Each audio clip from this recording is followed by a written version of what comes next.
নানা সিদ্ধান্ত কার্যক্রমে ক্ষুব্ধ হলেও দেশের স্থিতিশীলতায় অন্তর্বর্তী সরকারের প্রতি সমর্থন অব্যাহত রাখার সিদ্ধান্ত নিয়েছে বিএনপি। আপাতত কোনো বিরোধে জড়াবেন না তারা। তবে নির্বাচনের রোডম্যাপ ঘোষণার কালক্ষেপণ কিংবা গড়িমসি করলে রাজনৈতিকভাবে তা মোকাবিলারও প্রস্তুতি রয়েছে দলটির। নির্বাচন ইস্যুতে দলটি যেভাবে নানা ফোরামে নির্বাচন দাবি করে আসছে সেই দাবি অব্যাহত রাখবে। তারা কমপক্ষে আরও 2টি মাস সরকারের গতিবিধি পর্যবেক্ষণ করবে।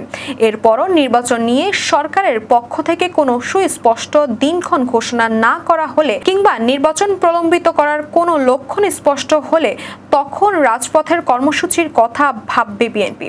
সেক্ষেত্রে মিত্র দলগুলোর সঙ্গে আলোচনা করে পরবর্তী করণীয় নির্ধারণ করবে।